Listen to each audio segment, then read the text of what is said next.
Assalamualaikum warahmatullahi wabarakatuh. Perkenalkan, nama saya Sukma Ayu Sikarsari, NPM 2211080105.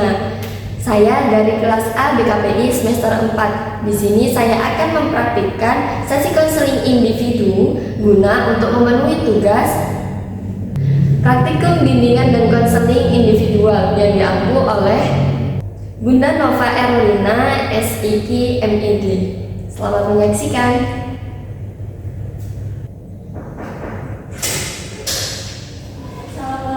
Waalaikumsalam, silakan duduk. Silakan duduk.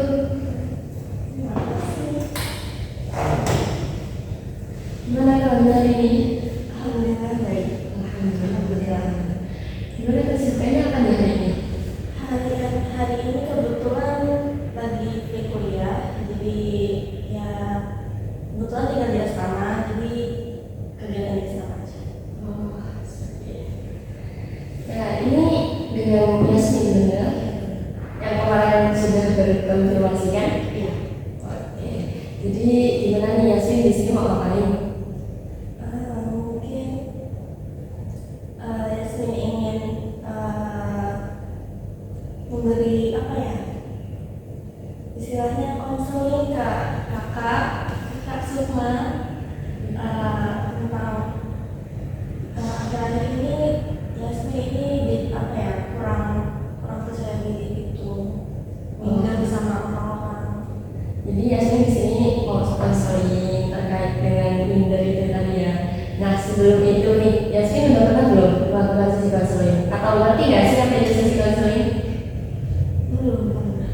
Belum pernah. Tapi ngerti nggak konseling itu apa? Kalau Yasmin konseling itu hubungan antara si pencerita Yasmin sendiri dengan konselor. Oh ya, betul yang dikatakan Yasmin. Jadi sesi konseling itu adalah bertemunya antara konselor dengan konseli, di mana konseli itu menceritakan seluruh permasalahannya. Lalu di sini konselor hanya membantu seorang konseli untuk memecahkan permasalahan tersebut. Oke, sebelumnya jadi di sesi konseling ini ada 3 asas ya. Yang pertama asas keterbukaan, di mana asas keterbukaan ini Yasmin bercerita permasalahannya tidak setengah-setengah, jadi semuanya diceritakan seperti itu. Terus yang kedua ada asas kerahasiaan. Nah, asas kerahasiaan ini di mana permasalahan Yasmin ceritakan kepada saya itu akan dijaga, tidak akan terumbar kepada publik seperti itu ya. Terus yang ketiga ada asas kesukarelaan. Nah, jadi Yasmin di sini itu karena dipaksa, disuruh atau keinginan sendiri nih. Keinginan sendiri. Nah, oke. Jadi kalau sesi konseling itu dipaksa itu beda ya. Terus habis itu selain ada ketiga asas tadi, ada yang namanya durasi waktu. Jadi durasi waktu dalam sesi konseling itu 30 sampai 60 menit seperti itu. Oke, silakan Yasmin menceritakan permasalahannya.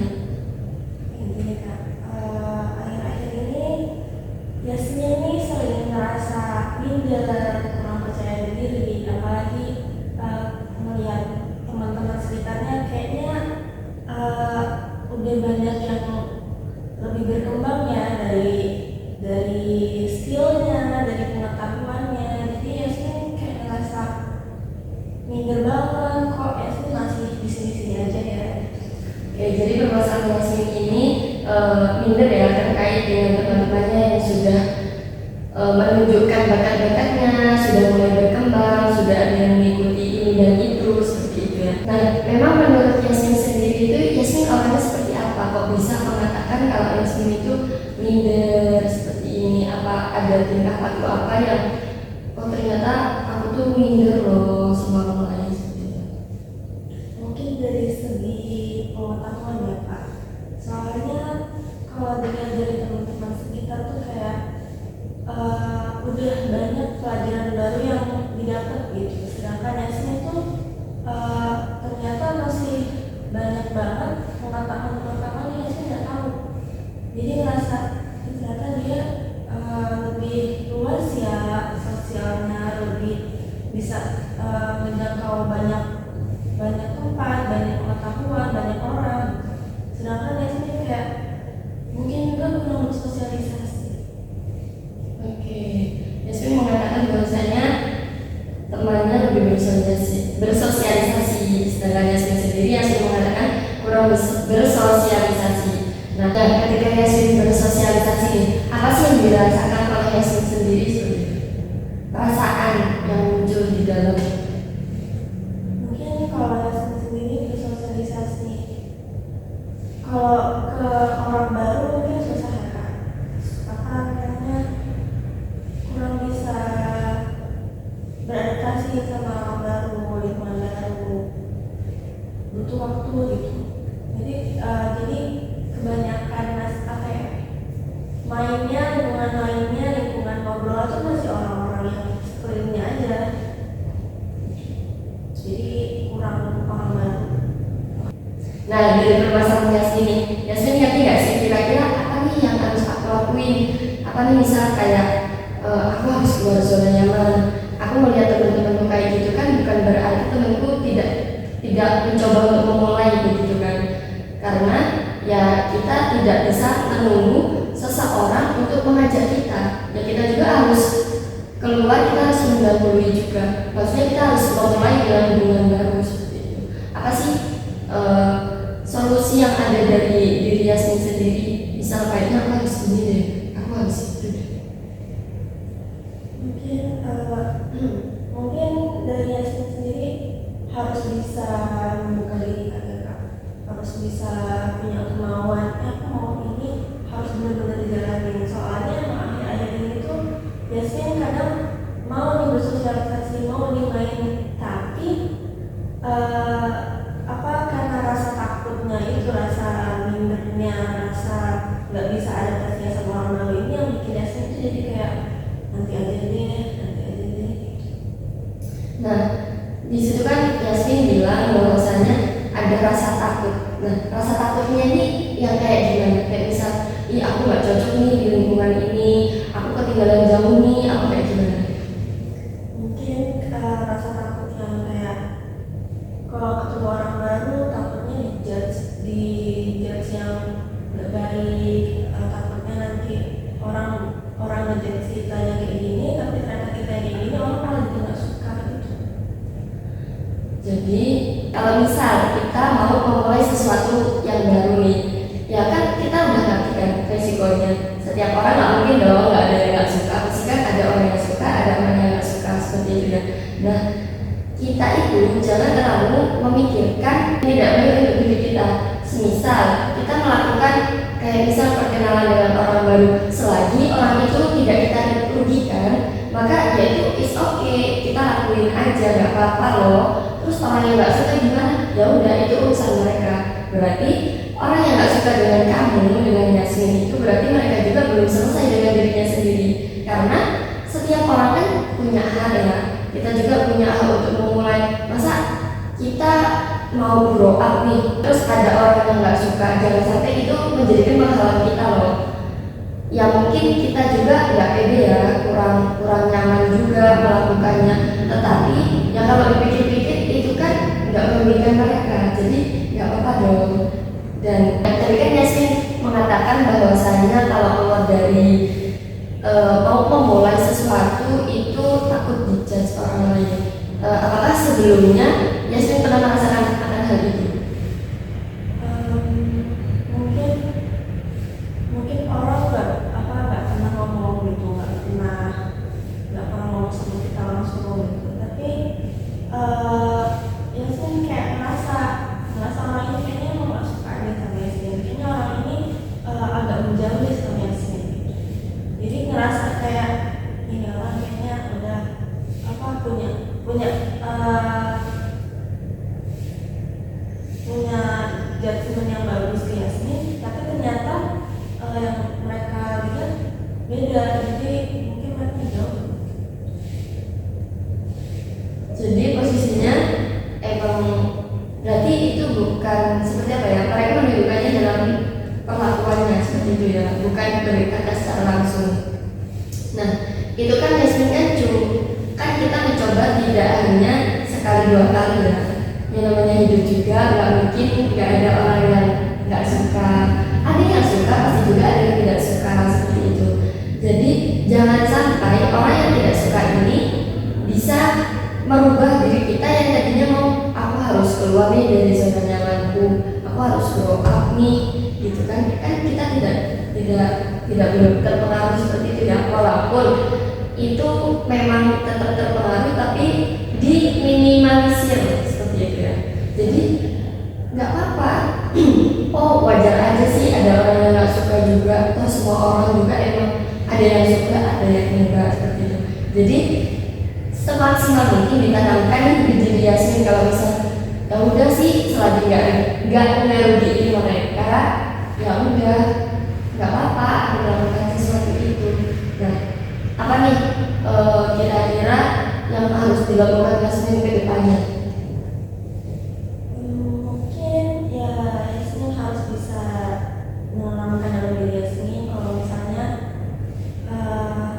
grow up itu nggak apa-apa loh, mulai grow up itu nggak apa-apa, bisa harus bisa menghilangkan perasaan nggak percaya diri itu, harus bisa berusaha nyaman ke orang lain dan membuat orang lain itu nyaman. Betul nih yang dikatakan Yasmin tadi. Jadi intinya kita juga kalau kita nyaman sama orang lain ya kemungkinan besar orang lain tersebut akan nyaman sama kita. Tapi sebelum itu ketika Yasmin merasa gagal membangun hubungan dengan orang baru ya, di sini bukan cowok atau gimana, misal sama teman sendiri nih, oh ternyata aku kemarin mencoba untuk berteman dengan ini loh tapi gagal. Nah itu apa sih perasaan yang ada di diri Yasmin? Apakah Yasmin ikut menjudge diri sendiri atau malah gak apa kok, gak apa-apa kayak gini? Mungkin ya Yasmin harus nyari tahu sebenarnya orang ini nggak nyaman sama Yasmin itu karena apa? Orang ini menghindar Yasmin kenapa? Karena kalau misalnya emang ada orang yang suka sama Yasmin, kemungkinan ya dua kan Kak. Kalau orang itu yang sifatnya kayak gitu atau dari kitanya sendiri yang emang sifatnya ada yang salah. Jadi mungkin Yasmin harus bisa merubah perilaku atau sikap Yasmin yang kurang mengenakan biar bisa bersosialisasi sama orang lain. Ya, betul juga nih. Dan ketika itu sudah dirasakan Yasmin tidak dalam artian tidak mengikuti orang lain untuk menghakimi dirinya sendiri kan? Oke, jadi kalau memang dari diri kita sendiri ya, kalau memang dari diri kita sendiri sudah aman, sudah damai, berarti ketika kita membangun hubungan dengan orang baru, kita tidak seharusnya untuk takut akan orang yang tidak suka kepada kita. Jadi kita tetap berusaha untuk mencoba memulai hubungan dengan orang baru tersebut.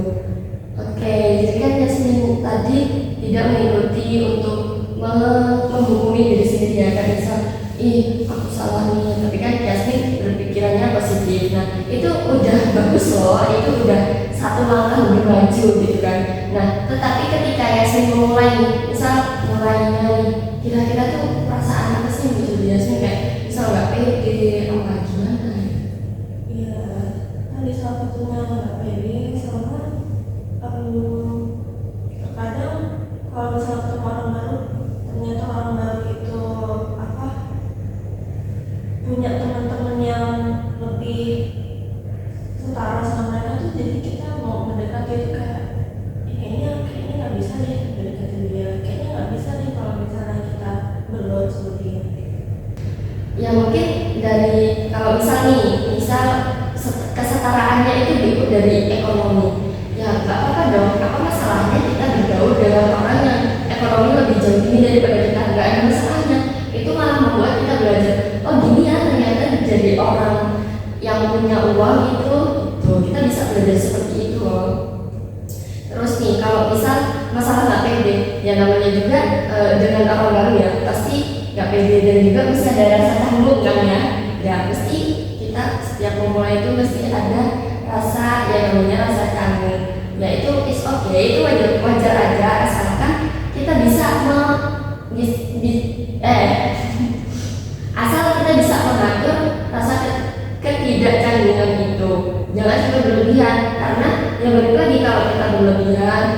kita terlalu nggak pede, juga orang lain juga mandangnya kita ya seperti itu. Nah, diri kita menurut kita itu berbuat ya sebagaimana yang orang lain lihat. Seperti kayak misal kita pede aja, kita enjoy, ya orang lain akan enak menerimanya. Sedangkan kalau kita aduh gimana ya, ini kan nggak sesuai sama aku, ya orang lain juga akan bersangka seperti itu loh.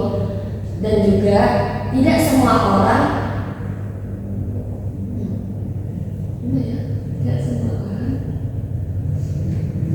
tidak semua orang berpikiran sama dengan apa yang Yasmin pikirin gitu kan. Misal ini aku nggak setara, belum tentu orang itu melihat kamu dari sisi itunya, seperti itu kan. Jadi masih banyak hal yang harus kita coba gitu kan. Semua orang punya pikiran positif dan negatif, tetapi kita jangan sampai terpaku pada pikiran negatif orang lain kepada diri kita, seperti itu ya. Oke, dari berjalannya sesi konseling ini, kebetulan waktunya juga sudah habis ya. Coba Yasmin simpulin nih dari awal sampai akhir, dari mulai permasalahannya, dari solusinya, kira-kira apa sih yang didapat selama sesi konseling ini berjalan? Di awalnya Yasmin kasih tahu kalau misalnya teman Yasmin itu nggak bisa minder sama orang baru, minder sama orang lain, kurang percaya diri, terus juga kurang bersosialisasi. Jadi mungkin dari permasalahan itu yang dapat Yasmin ambil dari solusinya Kak Sukma kasih, Yasmin harus berani mencoba, Yasmin harus berani pede sama orang lain. Kita harus buat orang lain itu nyaman, kita harus nunjukin kalau misalnya kita ini bisa bergaul sama mereka. Dan semua hal itu akan positif kalau misalnya kita berpikiran positif gitu.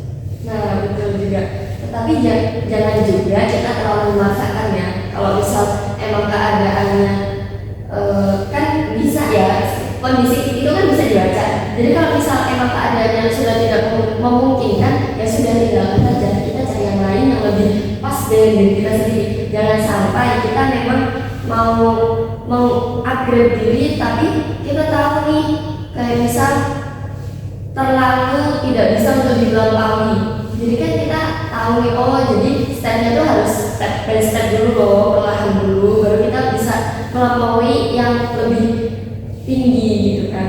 Nah jangan juga dalam diri Yasmin nih, karena melihat teman-temannya yang grow up, yang udah mulai melihatkan soft skillnya masing-masing, jangan juga Yasmin terpaku sama zona nyamannya.